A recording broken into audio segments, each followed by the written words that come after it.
सध्या आपण सगळे जोशी मठातील घरांना गेलेल्या तड्याच्या बातम्या पाहतोय। अख्खं गावच्या गाव अचानक ओसाड कसं काय पडू शकतं बुवा? आपल्या गावाकडच्या घराला फार फार तर वादळात, पावसात एखाद दुसऱ्या भिंतीला तडा जातो, पण इथं अख्ख्या गावाला तडा गेलाय। जोशी मठ नेमका आहे तरी काय?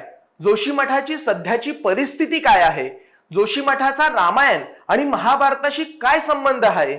जोशी मठातील कलियुगाची भविष्यवाणी काय सांगते? जोशी मठाचं महत्व काय? जोशी मठातील भूस्खलनावर स्थानिक नागरिकांचं म्हणणं तरी काय? हिमालयातील जोशीमठ हे शहर खचत का चाललंय, याची कारणं काय? या अनुत्तरित प्रश्नांचं उत्तर घेऊन मी सुप्रीम मस्कर आणि कॅमेऱ्यावर आहेत साक्षात सावंत। महाएमटीबी मध्ये आपलं सर्वांचं स्वागत। आधी जाणून घेऊया जोशीमठ नेमका आहे तरी काय। मित्रांनो, गेटवे ऑफ हिमालय या नावानं प्रसिद्ध असलेलं जोशीमठ हे उत्तराखंडचे एक पवित्र धार्मिक ठिकाण आहे, जे समुद्र सपाटीपासून 2500 ते 3050 मीटर उंचीवर आहे। उत्तराखंड जिल्ह्यातील चमोली जिल्ह्यात आदि शंकराचार्य यांनी स्थापलेले हे तीर्थस्थळ आहे।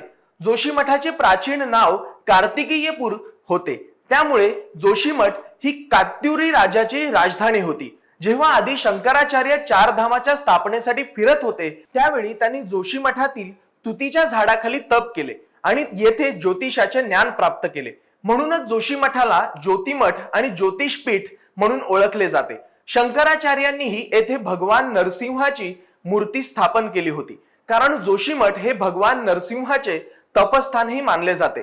पूर्वी जोशीमठ समुद्रात वसले होते अशी आख्यायिका आहे। जेव्हा ते पर्वताच्या रूपात उभे राहिले, तेव्हा भगवान नरसिंहाने हे आपले तपस्थळ बनवले असेही सांगितले जाते। जोशी मठाची सध्याची परिस्थिती काय, आता हे जाणून घेऊया।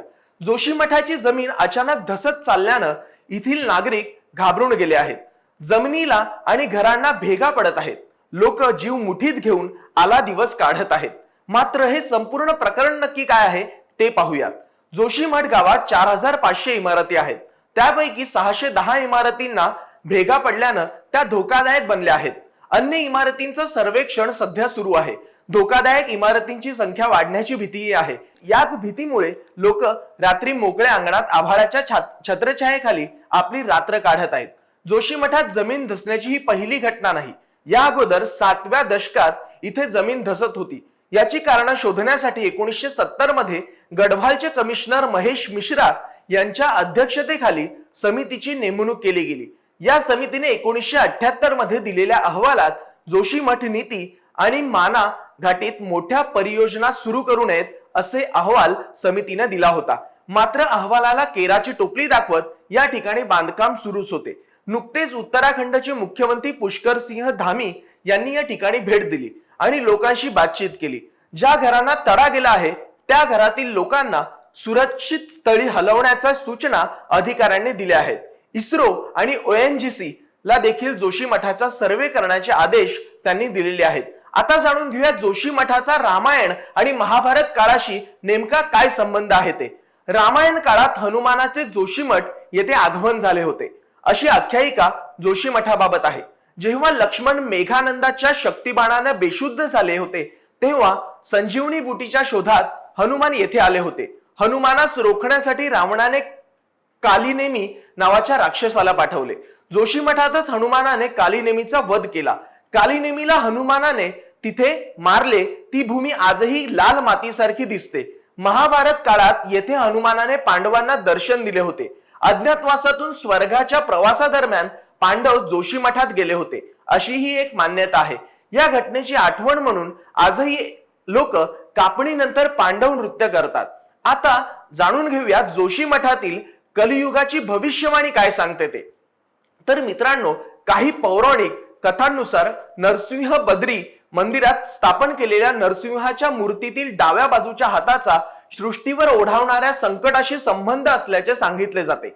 या मंदिरातील स्थापित मूर्तीतील डाव्या बाजूचा हात हळूहळू बारीक होत चालला आहे। ज्या दिवशी हा हात पूर्णपणे अदृश्य होईल, त्या दिवशी सृष्टीचा अंत होईल अशी मान्यताही आहे।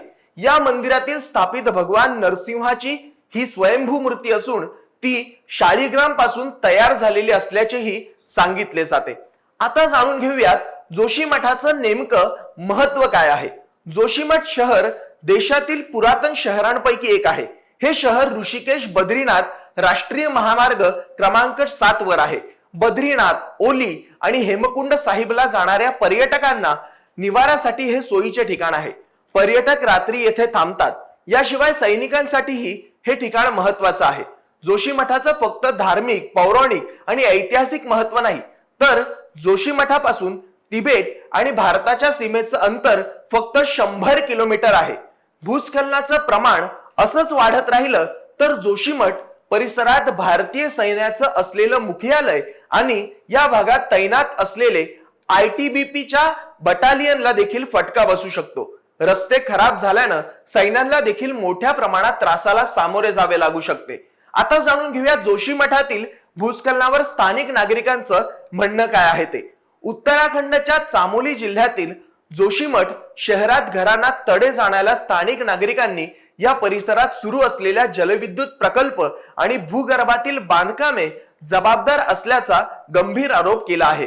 जोशी मठाची जमीन धसत असल्यानं येथील जनजीवन विस्कळीत झालं आहे. जोशी मठाचे शंकराचार्य विमुक्तेश्वरानंद सरस्वती महाराज यांनी या संदर्भात सर्वोच्च न्यायालयात याचिका दाखल केली होती. प्रभावित क्षेत्रातील लोकांना अर्थसहाय्य व संपत्तीचा विमा उतरवण्याची याचिकेत मागणी केली आहे. तर औद्योगिकरणामुळे अशा घटना घडत असल्याचा याचिकाकर्त्यांनी आरोप केला आहे. दरम्यान मुख्यमंत्री पुष्कर सिंह धामी घराचं नुकसान झालं आहे अशा नागरिकांसाठी शहरात पुनर्वसन केंद्र स्थापित करण्याचे आदेश दिले आहेत. याशिवाय मंत्रालय सचिवालयात याबाबत एक उच्चस्तरीय बैठकही घेण्यात आली आहे. आता हिमालयातील जोशीमठ हे शहर खचत का चाललंय याची कारण काय आहेत हे पाहूया. गेल्या अनेक वर्षापासून इथल्या शहरात जलविद्युत प्रकल्प, रस्ते रुंदीकरण आणि इतर बांधकामे वाढलेत. तसेच मिश्रा समितीसह अनेक तज्ञांनी अभ्यास करून सरकारला केलेल्या शिफारसीत जोशीमठ परिसरातील जंगलतोड थांबावी, जंगलतोडीमुळे मातीची धूप आणि भूस्खलन वाढलं आहे असे सांगितले होते. मात्र ही जंगलतोड काही थांबली नाही. तसेच रस्त्याच्या दुरुस्तीसाठी किंवा दुसऱ्या कोणत्याही कामासाठी खोदकाम आणि ब्लास्ट करू नये असेही सांगण्यात आले होते. परंतु तसे सांगूनही ते काही अंमलात आणले गेले नाही आणि असे वारंवार होऊ लागले. खोदकामाचा हा परिणाम जोशी मठावर होतोय. त्यामुळे झाडं आणि गवताचं पुन्हा एकदा रोपण करावं असंही तज्ञ सांगतात. पण हे काहीही केलं गेलं नसल्यामुळे आजही संकट जोशी मठावर ओढावलेलं आहे. त्यामुळे तुम्हाला याबद्दल काय वाटतं हे कमेंट करून आम्हाला नक्की कळवा. धन्यवाद.